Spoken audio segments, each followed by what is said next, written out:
Aku, baguma ko taate, bakka dhaloota ko. Ammallee jiidhe.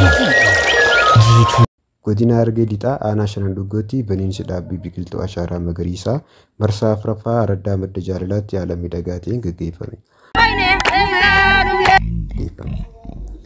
Waggoottan dura akka biyyoolessaatti duulli dhaabbii biqiltuu ashaaraa magariisaa kan gaggeeffamaa turee fi akka aanaa Shanan Dhuggoottis biqiltuuwwan gosa garaagaraa baay'een dhaabaman kunuunfamaa kan jiran yoo ta'u, bara kanas kan bara darbee caalaa dhaabbii biqiltuu irratti xiyyeeffannoo guddaan hojjechuuf biqiltuun haala gahaa ta'een akka aanaa Shanan Dhuggootti guyyaa tokkotti biqiltuu miliyoona 3 dhaabuuf buufata biqiltuu aanichaa fi idileetti biqiltuuwwan gosa garaagaraa miliyoona 25 ol ta'an qophaa'u baniinsa biqiltuu ashaaraa magariisaa marsaa afuraffaa bara 2014 irratti argamuun kan ibsan itti gaafatamaan waajjira qonnaa aanaa Shanan Dhuggoo obbo Musaa Ibraahim biqiltuun lubbuu namaa ta'uu dubbachuun hawaasni biqiltuu akka ilmaan isaatti kunuunsu akka qaban dhaamaniiru.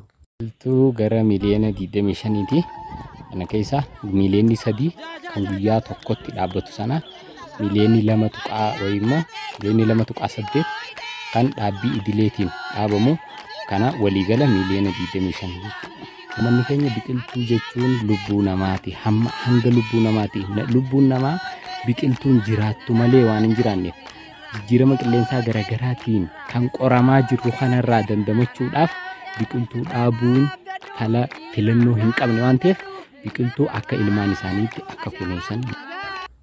Hawaasni araddaa madda jaalalaa alaa biqiltuu kunuunsuu qaban kan jedhan bulchaan aanaa Shanan Dhuggoo obbo Abdullaahi Aammee araddoonni hafanis irraa barachuu akka qaban dhaamaniiru. Hawaasni fakkeenyaaf araddaa madda jaalalaa yoo kaafnu taate aadaa biqiltuu kunuunsuudhaa qaba jechuudha uummanni kun. Bosonni kun silaa osoo isaan jiraachuu baatanii osoo uummanni irratti hordofuu baatee bosonni akkas fakkaatu ni jira jechuun hin danda'amu. Kanaaf aadaa bosona eeguudhaa qaba araddaan kun. Araddoonni kun immoo kanarraa barachuudhaa qabani. Kanarraa barachuudha. Jijjiirama qilleensaa to'achuu fi dhalaa dhufu biyya magariisa dhaalchisuuf dhaabbii biqiltuu ashaaraa magariisaa barbaachisaa ta'uu hojjetaa misooma araddaa madda jaalalaa obbo Naasir Abdullee dubbataniiru. Barbaachisummaan duula ashaaraa magariisaa jijjiirama qilleensaa to'achuudhaaf tokkoffaa duraa jijjiirama qilleensaa to'achuudhaaf biyya keenya magariisa goonee dhaloota dhufu immoo ashaaraa magariisa kana dhaloota dhufu biyya magariisa dhaalchisuudhaaf kaayyoon keenyaas kana. Jiraattonni araddaa madda jaalalaa biqiltuu ashaaraa magariisaa dhaabuu fi kunuunsuu ilaalchisee akkana jechuun dubbatan. Ganda kudhan qabna akka araddaa keenyatti ganda kornan kana keessaa ganda 3 ganda salaarratti hojjennee mukni qilleensa fiduuf jechuudha. Midhaan isaanii bareedaadha. Ganda kaan ganda 7 kaan keessa yaanee footoo kaafnee midhaan isaanii gubatee dabame sababa gartee muka dachii lafarraa muka mancaasaniin hongeen adda addaa sababa mukaatiin nu dhufte jechuudha.